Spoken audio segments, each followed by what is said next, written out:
ఈ చరాచర జగత్తంతా ఈశ్వరమయంగా చూసే ఉత్తమోత్తముడు ఆయన. ఆయన అదృష్టవశాత్తు మరుద్వతి అని ఒక భార్య దొరికింది. ఈవిడ మరుద్గణముల యొక్క కుమార్తె కనుక మరుద్వతి అన్నారు. మీకు చాలాసార్లు చెప్పాను, 49 మంది మరుద్గణములని దేవతలు ఉన్నారు. వీళ్ళంతా దితిపుత్రులు. పూర్వం దితి తన భర్తని భక్తితో సేవించి, ఏమండి నాకు మంచి బలమైన కొడుకు పుట్టాలి, ఆ కొడుకు దేవతల చేతిలో కూడా చావకూడదు, అటువంటి పుత్రుణ్ణి ప్రసాదించండి అంది. అప్పుడు ఆయన అన్నాడు, నువ్వు కోరుకున్న సమయాన్ని బట్టి నువ్వు ఒక్క కొడుకుని అడిగితే నీకు 49 మంది కొడుకులు వచ్చే యోగం ఉంది, ఆ వరం నీకు ఇస్తున్నాను. దేవతల చేతిలో మరణము లేకుండా శాశ్వతంగా దేవతలంతటి ఖ్యాతి పొంది జీవించాలి అంటే నీవు కొన్ని నియమాలు పెట్టుకోవాలి. ఎట్టి పరిస్థితుల్లోనూ జుట్టు విరబోసుకొని నిద్రపోకు. మలమూత్ర విసర్జనకి వెళ్ళిన తర్వాత కాళ్ళో చేతులో లేక స్నానమో చెయ్యకుండా నిద్రపోకు. మూత్ర విసర్జనకి వెళ్ళిన వెంటనే కాళ్ళు కడుక్కుని నిద్రవ్వాలి ఒకళ్ళు నిద్రపోదలిస్తే. అదే మల విసర్జనకి వెళితే స్నానం చేసి వచ్చి అప్పుడు పడుకో. అంతేగాని అవి ఆచరించకుండా కాళ్ళు చేతులు కడుక్కోకుండా అశుచిగా వచ్చి కుర్చీలో కూర్చోకు, నిద్రపోకు. పగటిపూట మధ్యాహ్నం పూట ఎంగిలితో నిద్రపోకు. అంటే అన్నం తిన్న వెంటనే గర్భవతులకు ఒక్కోసారి నిద్ర వచ్చే లక్షణం ఉంటుంది. అందువల్ల ఈ పిచ్చి పనులు చేయకుండా చేతులు కాళ్ళు శుభ్రంగా పుక్కిలించి ఉమ్మి కాళ్ళు కడుక్కుని నిద్రపో. గడప దగ్గర కూర్చుని జడ వేసుకోకు, పేలు కుక్కుకోకు, అనకూడని మాటలు అనకు, కోపగించకు. ఇలా చాలా నియమాలు చెప్పాడు. ఈ నియమములు పాటిస్తే నీకు మంచి పుత్రులు పుడతారు. ఆ పుట్టే వాళ్ళకి దీర్ఘాయువు కలుగుతుంది, దేవతల చేతిలో వారికి మరణం ఉండదు అనగా ఆవిడ అలాగేనన్నది. ఆయన అనుగ్రహం వల్ల గర్భం ధరించింది. ఆయన చెప్పినట్టే ఈ గర్భవతిగా ఉన్నావిడ పిల్లవాళ్ళు పుట్టేదాకా కఠోర నియమంతో జీవించింది. ఎప్పుడు జుట్టు విరబోసుకునేది కాదు, అకారణ నిద్ర పోయేది కాదు, అశుచిగా ఉండేది కాదు, తినకూడని సమయంలో తినేది కాదు. మొత్తం మీద నియమాలు బాగా పాటించింది. ఇది ఇంద్రుడికి తెలిసింది. ఆయనకి భయం కలిగింది. ఓరి నాయనో, దితి గర్భవతి అయ్యింది, దేవతల చేతిలో చావు లేని కొడుకు కావాలని మా నాన్నగారిని అడిగింది. ఆయనేమో నియమములు పాటిస్తే అటువంటి కొడుకు పుడతాడన్నాడు. దేవతల చేతిలో మరణము లేనటువంటి పుత్రుడు పుడితే రేపొద్దున వాడి వల్ల మాకు వస్తుంది చావు. ఏమైనా ఈ పిల్లవాడిని తల్లి గర్భంలోనే మట్టు పెట్టేద్దాం అనుకున్నాడు ఆయన. అనుకుని ఏమీ ఎరగనట్టుగా అమ్మ దగ్గరకు వచ్చాడు. అమ్మ, నువ్వెప్పుడూ మా తల్లివే, వరసకి పిన్నివైనా మేము కన్న తల్లి కంటే ఎక్కువ చూస్తాం. తెలుసో తెలియకో నీ పిల్లల్ని ఎప్పుడన్నా మేము చంపించుంటే క్షమించు. రాజ్యకాంక్ష వల్ల చెయ్యకూడని పనులు చేసి నీ పుత్రుల్ని చంపించి సోదరులను చంపించిన పాపం చుట్టుకున్నాను నేను. ఈ సోదరులను చంపించిన పాపాన్ని వదిలించుకోవడానికి మళ్ళీ నీ సేవే చేస్తాను. నువ్వు గర్భవతివి, ఆయాసంతో ఉంటున్నావు, వేళకి తిండి తినలేకపోతున్నావు, మంచినీళ్ళు కావాలనిపిస్తే సమయానికి నీకు దాసదాసీజనం అందించలేకపోవచ్చు. అందువల్ల నేను నీ దగ్గరకు వచ్చి నీ పాదసేవ చేస్తాను. నీకు కాళ్ళు నొప్పి పుట్టినప్పుడు కాళ్ళు నొక్కుతాను, దాహం అన్నప్పుడు మంచినీళ్ళు ఇస్తాను, ఏం కావాలంటే చేస్తాను. నిన్ను సేవించి సోదరులను చంపించిన పాపమునకు ప్రాయశ్చిత్తం చేసుకుంటానన్నాడు. ఆవిడ కూడా నమ్మి ఫోన్లో చేసుకోండి. ఈయన అక్కడి నుంచి ఆవిడకి పాదసేవ చేశాడు. నిజంగా చాలా బాగా చేశాడు. కాకపోతే ఆయన ఉద్దేశ్యం వేరు. పైకి మాత్రం భక్తి నటించి తల్లికి పాదసేవ చేసి ఒక్క క్షణం ఆవిడ అలిసిపోకుండా చూశాడు. మంచినీళ్ళు అనేలోపు మంచినీళ్ళు అందించాడు, పళ్ళు అంటే పళ్ళు ఇచ్చాడు, పక్కంటే పక్క అందించాడు. ఇలా అన్ని ఏర్పాట్లు చేశాడు. ఆయన ఎందుకు సేవ చేశాడు? నిజానికి మా అమ్మ శుచిగా ఉన్నంత వరకు నేను ఆవిడనేమీ చెయ్యలేను. ఏదో ఒక సమయంలో ఆవిడ అశుచిగా నిద్రపోతుంది, అశుచిగా ఉంటే గర్భం పాడైపోతుందని మా నాన్నగారు చెప్పారు. కాబట్టి ఎప్పుడైనా కాళ్ళు కడుక్కోకుండా పడుకోపోతుందా, జుట్టు విరబోసుకుని పడుకోపోతుందా, అప్పుడు వెళ్ళి ఆ కడుపులో ఉన్న పిల్లవాడిని చంపేస్తే ఇక వాడు పుట్టడు. పుట్టిన తర్వాత అయితే వాడు అజేయుడవుతాడు. పుట్టకుండా ఉంటే ఇంక గొడవే ఉంది అనుకుని వాడు ఇంత కుట్రతోటి ఎదురు చూశాడు. ఒకరోజు ఆవిడ మూత్ర విసర్జనకు వెళ్ళొచ్చింది. అప్పటికే గర్భం పెరగడం వల్ల అలసట వల్ల కాళ్ళు కడుక్కునేందుకు ఓపిక లేక అలాగే వచ్చి మంచం మీద పడుకుంది. ఆయేసర మధ్య నాకు దొరికిందిరా ఈవిడ అశుచిగా అనుకున్నాడు. వెంటనే ఈయన వజ్రాయుధం పుచ్చుకుని ఆవిడ గర్భంలోకి సూక్ష్మ రూపంతో ప్రవేశించాడు. ఆ కడుపులో ఉన్నటువంటి పిండాన్ని 7 ముక్కల కింద నరికేశాడు. కానీ వాళ్ళు కారణజన్ములు, ముందే చెప్పాడుగా వాళ్ళ నాన్నగారు, ఇప్పుడున్న కడుపులో ఉన్న పిండం అంత తేలిగ్గా చచ్చే పిండం కాదు, దానికి గండం లేదు. 7 ముక్కలు మళ్ళీ చిన్న చిన్న పిల్లలు అయిపోయి ఏడవడం మొదలెట్టాయి.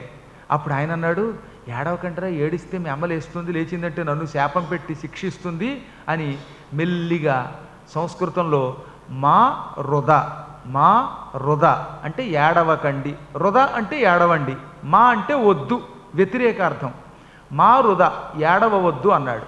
అని మళ్ళీ ఒక్కొక్క ముక్కని 7 ముక్కల కింద కొట్టాడు. అంటే 7 ఏళ్ళు 49 ముక్కలు, 49 ముక్కలు మళ్ళీ 49 పిల్లలు అయిపోయాయి. వాటిని చంపలేకపోయాడు. ఈలోపు ఈ ఏడుపులకి ఈ గందరగోళానికి కడుపులో ఏదో జరుగుతుంటే గడబడకి లేవకుండా ఎలా ఉంటుంది? అవి టక్కున లేచి ఏడి ఇంద్రుడు కడుపులో ఏమిటో తేడాగా ఉంది అని దివ్య దృష్టి కలిగింది కనుక కళ్ళు మూసుకు చూసింది. చూస్తే కడుపులో ఇంద్రుడు తన పిల్లల్ని నరకడం కనబడి, ఓరి ఇంద్ర ఏమిట్రా ఈ అత్యాచారం, బయటికి రా అనగానే ఆయన గజగజ వణిగిపోతూ బయటకు వచ్చి తల్లి కాళ్ళు గట్టిగా పట్టుకుని, కరుణించు తల్లోయ్ కరుణించు, నేను పరమపాపాత్ముణ్ణి, ఈ కడుపులో ఉన్న బిడ్డని చంపడానికే నీకు సేవ చేశాను, కానీ నేను ఒకటి తెలిస్తే దైవం మరొకటి తెలిసింది. నేను ఈ పిల్లల్ని 7 ఏళ్ళు 49 ముక్కల కింద కొడితే ఆ 49 మంది పిల్లలు బతికారు, వాళ్ళంతా కాసేపట్లో పుట్టబోతున్నారు, వాళ్ళకి చావు లేదు.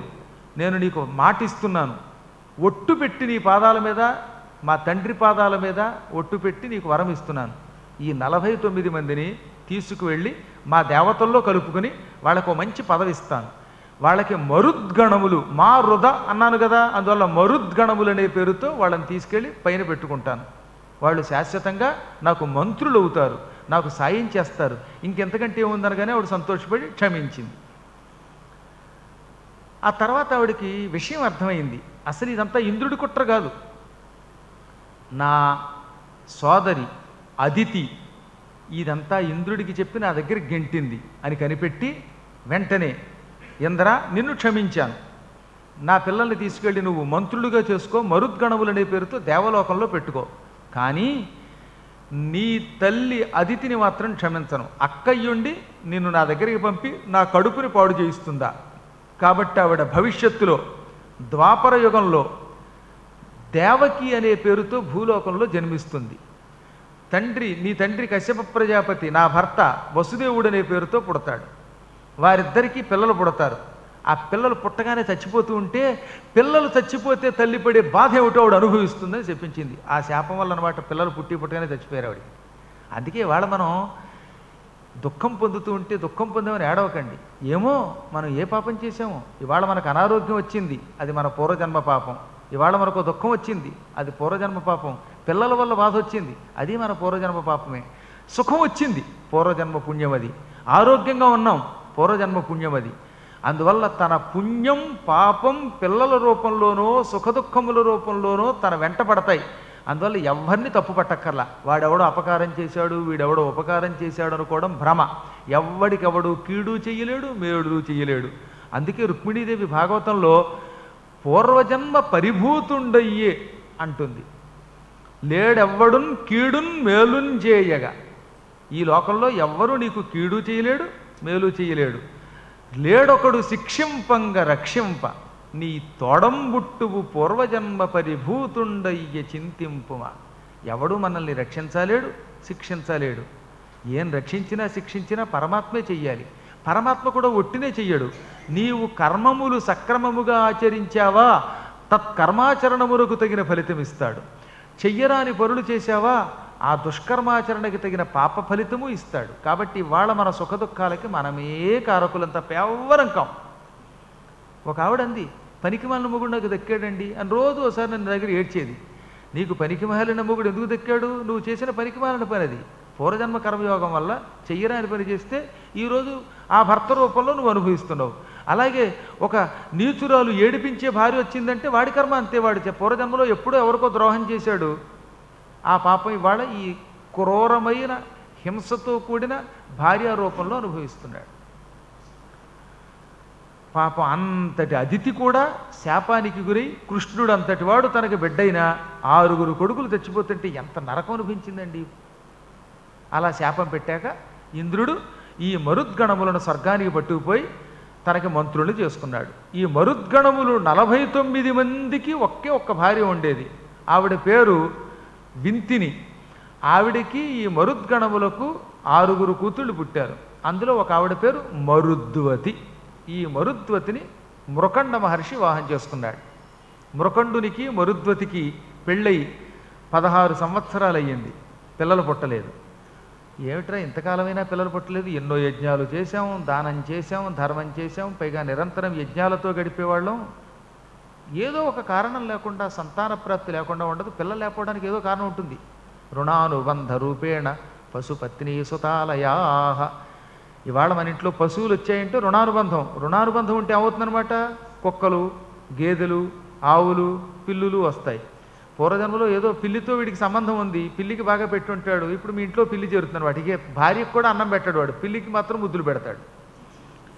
అలాగే ఇంట్లో చాలామంది అంతే, అతిథికి ఇంత అన్నం పెట్టలేరు చూస్తూ చూస్తూ కర్మ. కానీ కుక్కలకి నక్కలకి పెడతారు. కుక్కలు పెంచడానికి ఉన్న శ్రద్ధలో 1000వ వంతు మంచి పనులకి వినియోగించరు. ఇంకా గో సంరక్షణ చేస్తే పుణ్యం, అది చేయడు. కాబట్టి మొత్తం మీద పశువులు వచ్చాయంటే రుణానుబంధం, ఎక్కడో రుణం ఉంటుంది. భార్య భర్త ఈ ఇద్దరూ కూడా ఎక్కడో రుణం ఉంటేనే భార్యాభర్తలు అవుతారు. రుణం ఉన్నంతకాలం కలిసి ఉంటారు. రుణం అయిపోగానే భర్త దారిన భర్త, భార్య దారిన భార్య పోతారు. అయ్యో నేను సౌభాగ్యంతో పోదాం అనుకున్నానండి అని ఎంత ఏడ్చినా నీ రుణం అంతే. ఇంకా తర్వాత ఆ రుణం తీరితే దారుణమే. ఇంకా నువ్వు ఎంత గెంతుకున్నా కలిసి ఉండలేవు. అందుకే జ్ఞానులు దీని గురించి ఆలోచించరు. సుత పిల్లలు కూడా అంతే. నీ పిల్లలతో నీకు బంధం ఉంటే నువ్వు వాళ్ళు ఒక ఇంట్లో కలిసి ఉంటారు. బంధం తక్కువ ఉంటే వాళ్ళో చోట నువ్వో చోట ఉంటారు. అసలు పిల్లలు అనేవాళ్ళు ఉండాలంటే కూడా బంధం ఉండాలి. బంధం లేనప్పుడు పిల్లలు ఉండరు. కాబట్టి పిల్లల కోసం ఏడవకండి. వాడు ఎవడో పుట్టాడు పుట్టలేదు, పిల్లలు వచ్చింది లేదు, ఇవేం ఆలోచించకండి. మనకి ఎవరితో రుణానుబంధం లేదు, హాయిగా ఉంటున్నాం అనుకోండి. ఇది కూడా మోక్షమునకు మార్గం అనుకోండి. సాక్షాత్తు నన్నే మీ పిల్లాడు అనుకోండి, వదిలిపోతుంది. అలాగని నన్నేం దత్తత తీసుకుని మీ ఆస్తి ఇమ్మని నేను అడగలేదు. కాబట్టి ఎందుకు వచ్చింది గొడవ? హాయిగా ఈ రుణానుబంధం ఉంటేనే పశు పత్ని సుత ఆలయా. ఇళ్ళు కూడా అంతే. మీకు రుణానుబంధం ఉంటే ఇల్లు ఉంటుంది. మీ అదృష్టం బాగుంటే ఇంట్లో సొంత ఇంట్లో ఉంటారు. లేకపోతే ఇల్లు చోట వీడో చోట ఉంటారు. కొంతమంది చూసారో లేదో, సొంత ఇల్లు ఉంటుంది కానీ ఇంట్లో ఉంటాడు, అద్దెంట్లోనే ఉంటాడు. వీడి కర్మ. బ్రహ్మాండమైన బిల్డింగ్ ఓ చోట ఉంటుంది, వీడి దిక్కుమాల బతుకి అపార్ట్మెంట్లో కంపార్ట్మెంట్లో బతుకుతాడు. అంటే వాడికి ఆ ఇంటితో అటాచ్మెంట్ అంతే. అది కేవలం వాడికి అద్దె ఇస్తుంది, ఆ ఇంట్లో ఉండే యోగం లేదు. ఇలా అన్నానని ఏమనుకోకండి, ఆలయం అంతే.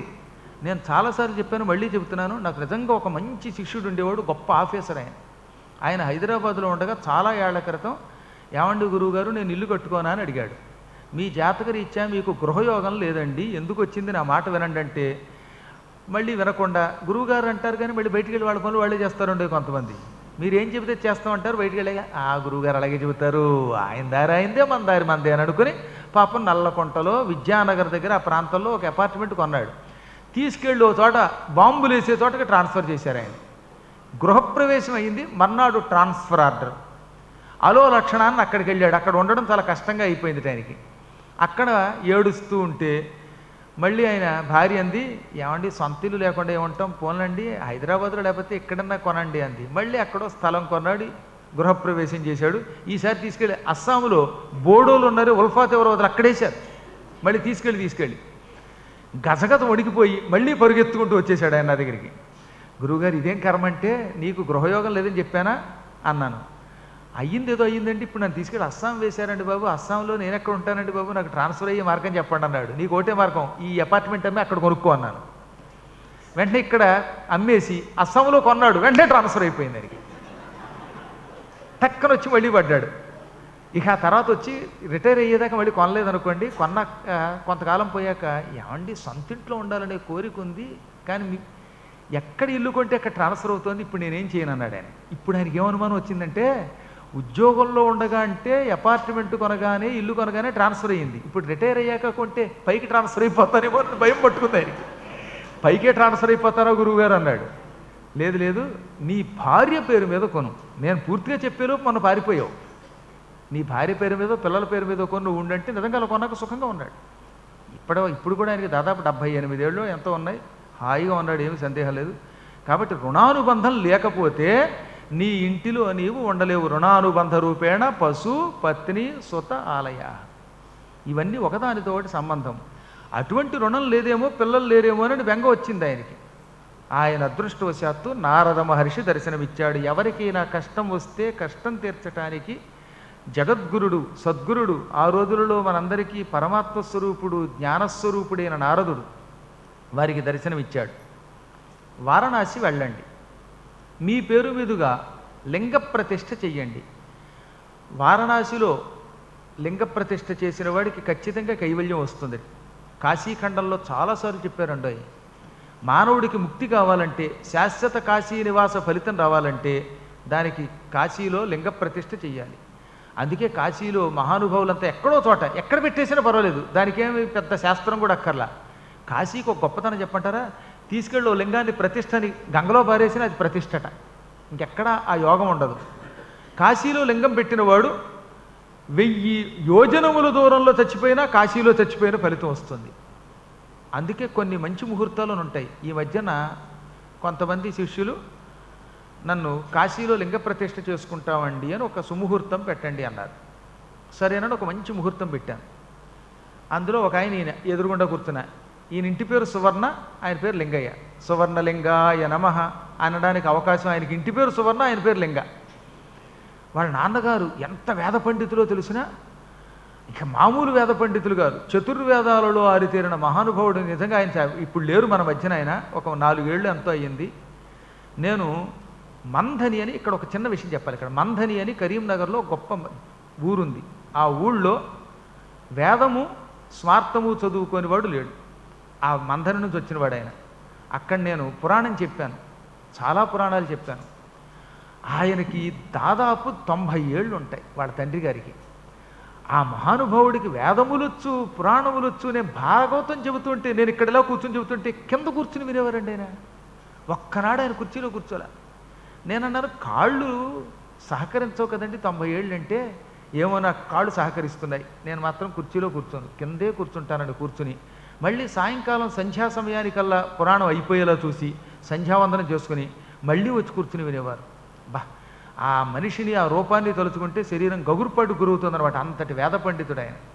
ఆయన పిల్లల్లో ఒక పిల్లవాడినేమో ఇలా ఇంజనీర్ గారిని చేశారు, ఒక పిల్లవాడిని వేద పండితుడిని చేశారు.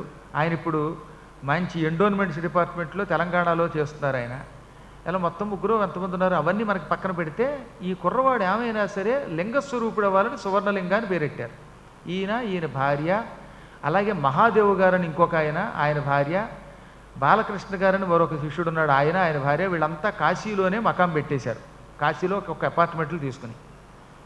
మేము కాశీలో మరణించాలంటే ఏం చెయ్యాలి అంటే, మొన్న మాఘమాసంలో ఒక ముహూర్తం పెట్టాను. ఈ ముహూర్తంలో కనుక స్థాపన చేసిన వాళ్ళు గ్యారంటీగా ఎప్పుడో ఒకప్పుడు అక్కడే శరీరం విడిచిపెడతారు, లేదా కాశీవాస యోగం వస్తుందంటే 6 అక్కడ చేశారండి. చేసిన కొద్ది రోజులకి, ఎన్నాళ్ళకండి, 3 నెలలకి ఇందులో పెద్ద ఆయన ఒక 78-80 ఏళ్ళు ఉన్న మహాదేవ్ గారు అన్నారు, అక్కడే కాశీలో హాయిగా గంగా స్నానం చేసి వచ్చి వెళ్ళిపోయారు. ఆయన కళ్ళ ముందే ఉన్నారు, అడగండి.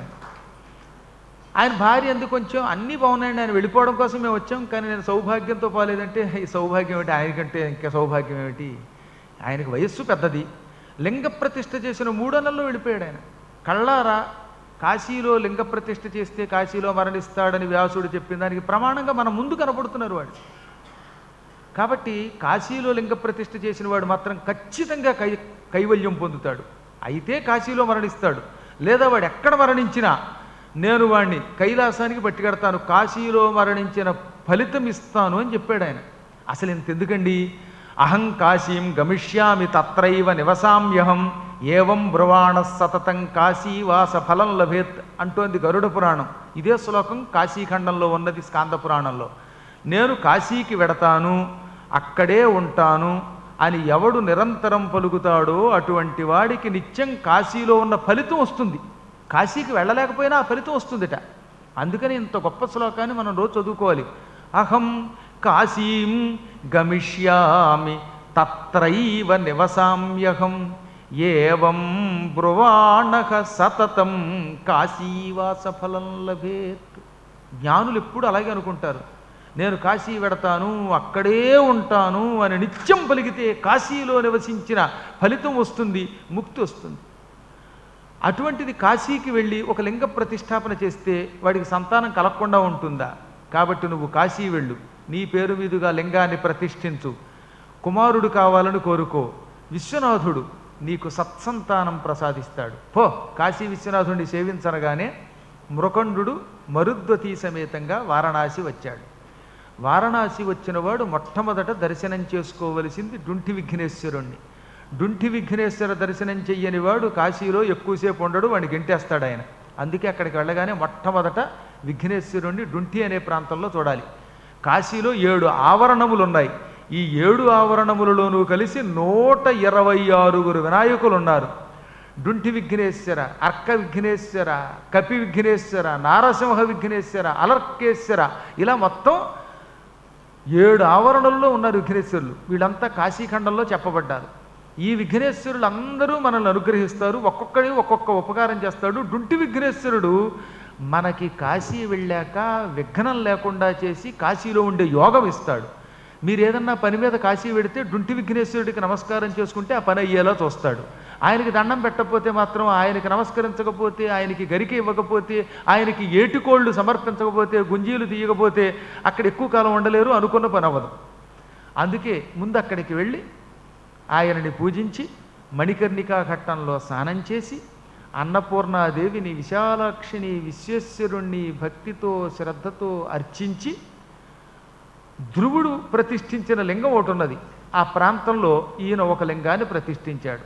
మృకండుని చేత ప్రతిష్ఠింపబడిన ఆ లింగం మృకండీశ్వర లింగము.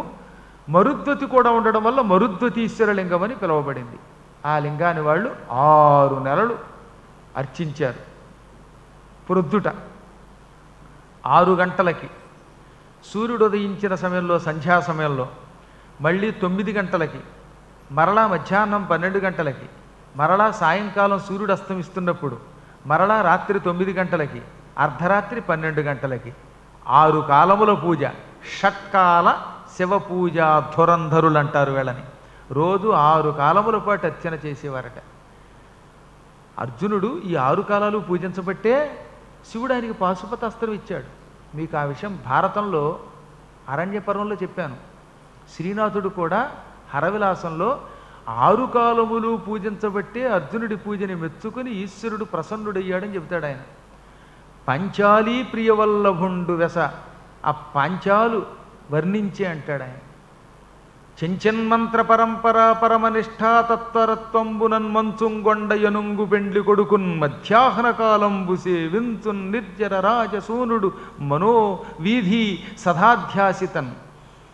ఈ నిర్జర రాజసూనుడు మనోవీధి సదాధ్యాసితతో మధ్యాహ్నం పూట శివుణ్ణి అర్చించేవాట.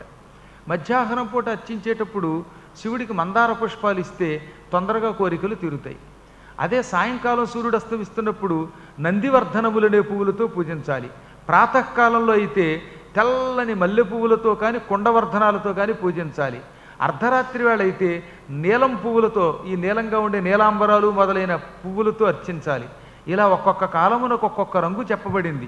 ఆ పువ్వులు ఇస్తూ 6 నెలల పాటు మరుద్వతీ మృకండులు ఈశ్వరుణ్ణి ఆరాధించారు. ఈశ్వరుడు వారికి ప్రత్యక్షమై, మీ కుమారుడు కావాలా కూతురు కావాలా అన్నాడు. ఈయన, అదేమిటి స్వామి, నేను పుత్ర సంతానం కోసమే నిన్ను ఆరాధించానన్నట్ట. ఓహో అలాగా, నీకు పుత్రుడు పుడతాడు, కానీ ఆ పుత్రుడి వల్ల నువ్వు కొంత దుఃఖం పొందుతావు.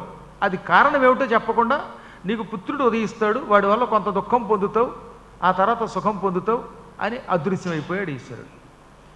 కూతురైతే శాశ్వతమైన ఆయుర్దాయం కలుగుతుంది, పుత్రుడైతే అల్పాయుష్కుడవుతాడని ఆయన అంతరార్థం. అది చెప్పి చెప్పకుండా చెప్పి పుత్రుడి వల్ల కించిత్ దుఃఖం పొందుతావని అదృశ్యమైపోయాడు పరమేశ్వరుడు. ఆయనకి విషయం అర్థం కాక మృకండు, ఎంత జ్ఞాని అయినా ఎంత తపస్యాలి అయినా ఈశ్వరుడి మనస్సులో ఏముందో ఏం తెలుసుకోగలరు? పోలే, అసలు ఆయన పుత్రుడు ఇస్తానన్నాడు, మధ్యలో పుత్రుడు వచ్చాక దుఃఖం లేకుండా ఉంటుందా? పిల్లల వల్ల దుఃఖం అంటే ఏమై ఉంటుంది? బహుశా చిన్నపిల్లలు ఆడుకుంటున్నప్పుడు అనారోగ్యాలు వస్తాయేమో, లేక వాళ్ళు ఏమైనా దెబ్బలు తింటారేమో, కొంచెం చదువు దగ్గర ఏడిపిస్తారేమో, ఇలాంటివి ఏమైనా కష్టాలేమో అని సర్దు చెప్పుకున్నాడు. మరుద్వతి ఇదేం వినలేదు పాపం. శివుణ్ణి చూసిన ఆనందంలో అసలు ఈశ్వరుడు ఏమన్నాడో కూడా వినలేదు. ఇద్దరూ తిరిగి ఇంటికి వచ్చారు. ఎదిగో వారికి పుట్టాడు ఒక కుమారుడు, ఆయనే మార్కండేయుడు. మహానుభావుడు. సూర్యభగవానుడు ఉదయిస్తున్నప్పుడు ఏ రంగులో ఉంటాడో ఆ రంగులో ఉండేవాట ఆయన. సూర్యుడు ఉదయిస్తున్నప్పుడు అరుణవర్ణంలో ఉంటాడు, ఎర్రని కిరణములతో ఉంటాడు. అటువంటి అరుణవర్ణంతో పుట్టాడు ఆయన. మార్కండేయుడు పుటం పెట్టిన రాగిరేకులో ఉండేవాట. ఉదయిస్తున్న సూర్యుడిలో ఉండేవట, ముగ్గిన కమలాఫలంలో ఉండేవట. చాలా ముద్దుగా ఉన్న ఆయనకి మృకండుని పుత్రుడు గనక నారదుడు మార్కండేయుడు అని పేరెట్టాడు. నారదుడిని పిలిచి, నారద మహర్షి, నీ అనుగ్రహం వల్లే కదా కాశీక్షేత్రం వెళ్ళాను, వారణాసిలో శివుణ్ణి పూజించాను, శివలింగం ప్రతిష్ఠించాను, ఈశ్వరానుగ్రహంతో పుత్రుడు పుట్టాడు. ఇతని జాతకం చూసి ఏ ఏ గుణములతో ఉంటాడు, ఎలా ప్రవర్తిస్తాడు, ఎంతకాలం జీవిస్తాడో చెప్పన్నాడు ఆయన. నారదుడు చిరునవ్వు నవ్వి, ఇతని చూడగానే ఇతని ముఖాన్ని బట్టి, హస్త సాముద్రికాన్ని బట్టి ఇతని సంపూర్ణ జీవనం నాకు అవగతమైపోయింది. ఇతడికి ఆయువు చాలా తక్కువ, కేవలం 11 ఏళ్ళు జీవిస్తాడు. 11వ సంవత్సరం నిండగానే ఇతనికి మృత్యు వస్తుందన్నాడు. ఇతని జాతకం ప్రకారం 11 ఏళ్ళు నిండగానే ఇతనికి మరణం తప్పదు. అపమృత్యు భయం ఉన్నది ఇతనికి. అనగానే ఒక్క క్షణకాలంలో గుండె జల్లుమని మరుద్వతి కింద పడిపోయింది, గుండెలు బాదుకున్నది. మృకండు తెల్లబోయాడు, కాకపోతే కాస్త పురుషుడు గనక సంభాళించుకున్నాడు. మహర్షి, ఏమిటి కర్మ అన్నట్ట, ప్రస్తుతానికి ఇంతే, ఇంతకు మించి నాకేమీ నీకు ఉపదేశం చేసే అర్హత లేదు, అవకాశం లేదు. కానీ ఒకటి గుర్తుపెట్టుకో, అఘటన ఘటన ఘటికుడు పరమాత్ముడంటే ఎప్పుడు ఏం దొరుకుతుందో తెలియదు. నిత్యం నీ కుమారుడికి ఒక మంత్ర జపాన్ని నేర్పించు. మృత్యుంజయ మహామంత్రాన్ని మార్కండేయునికి నీవు ఉపదేశం చెయ్యి. ఆ మంత్రం నిత్యానుష్ఠానం చేసేవాడు అపమృత్యు భయం నుంచి బయటపడతాడు. ఓం త్ర్యంబకం యజామహే సుగంధిం పుష్టివర్ధనం ఉర్వారుకమివ బంధనాన్ మృత్యోర్మృక్షీయమామృతాత్. ఇది మృత్యుంజయ మహామంత్రం. ఈ పవిత్ర మంత్రం నిరంతరం జపం చేసేవాడు ఈ మంత్రం జపం చేస్తున్నప్పుడు చేతిలో చిటికెడు విభూతి పెట్టుకుని, మళ్ళీ దానికి కూడా నియమం చెప్పారు మార్కండేయ పురాణంలోనే, ఈ మధ్యలో వేలు బొటన వేలుతో చిటికెడు విభూతి పట్టుకుని ఈ మంత్ర జపం చేసి ఆ విభూతిని నుసుట ధరిస్తే, ఈ నుదుట ఈ నొసట ధరించిన వాడికి అపమృత్యు భయం ఉండదు. శరీరము వార్ధక్యంలో విడిచిపెడతాడు, బాల్యంలో విడిచిపెట్టాడు. అకాల మరణం అంటే ఏమిటి? 40 సంవత్సరాలలో లోపు చచ్చిపోయిన వాడు అకాల మృత్యువు పొందినట్టని, అలాగే 40 నుంచి 55 సంవత్సరాల మధ్యలో చచ్చిపోతే వాడిని అల్పాయుష్కుడు లేక మధ్యమాయుష్కుడని, 55 నుంచి 75 ఏళ్ల మధ్యలో కనుక మరణిస్తే అటువంటి వాడు ప్రౌఢాయుష్కుడని, 80 దాటాక చచ్చిపోతే పూర్ణాయుష్కుడని శాస్త్రాలు చెప్పాయి. మీ వాడు అకాల మృత్యువు పొందబోతున్నాడు. అకాల మృత్యు భయం తొలగాలంటే ఈశ్వరానుగ్రహం కలగాలి. ఈశ్వరానుగ్రహం ఈ మృత్యుంజయ మహామంత్రం వల్ల లభిస్తుంది. మృత్యుంజయ మహామంత్రం చేస్తూ విభూతి అతని నుదుట నువ్వు పెట్టు, అతనే బాగుపడతాడు అని నారదుడు ఓ చిన్న సూచన చేసి వెళ్ళిపోయాడు. నారద మహర్షి సూచన ప్రకారంగా కుమారుడి దగ్గరికి తీసుకుని అతనికి మృత్యుంజయ మహామంత్రాన్ని చిన్నప్పుడే ఉపదేశించాడు. ఆ కుర్రాడు చిన్నప్పటి నుంచి చిలకలా పలికేవాట. కొంతమంది ఏమిటో ఇంతప్పటి నుంచి స్పష్టంగా పలకగలుగుతారు. వారి వారి పూర్వజన్మ సుకృతం అది. పూర్వజన్మలో చేసుకున్న మహాపుణ్యం వల్ల, సరస్వతీ కటాక్షం వల్ల ఇంతప్పటి నుంచి పండితులు అవుతారు. ఆది శంకరాచార్యులు వారు సాక్షాత్తు శంకరుడు కాబట్టే ఆయన పుట్టడంతో కవిత్వం చెప్పాడు ఆయన. కొంతమంది ఎంత ప్రయత్నం చేసినా కవిత్వం రాదు. ఈ పుణ్యాత్ముడు రోజు గురువైన తండ్రి చెప్పినట్టుగా చిటికెడు విభూతి చేత్తో తీసుకుని మృత్యుంజయ మహామంత్ర జపం చేసి దానిని నుదుట ధరించేవాడు. నుదుట విభూతి ధరించి వెడుతున్న ఈ అరుణవర్ణంలో ఉన్న పిల్లవాడు చూస్తే అందరూ ముచ్చట పడిపోయేవారట. మంచి ఎర్రని పిల్లాడు, సూర్యకాంతి వంటి కాంతి కలిగిన వాడు, ఎంత విభూతి పెట్టుకుని వెడుతుంటే అసలు ఆ దృశ్యం చూడడానికి ఎలా ఉంటుందో ఆలోచించండి. 8 ఏళ్ళు రాగానే అతనికి ఉపనయనం చేశారు. ఉపనయనం అయ్యింది.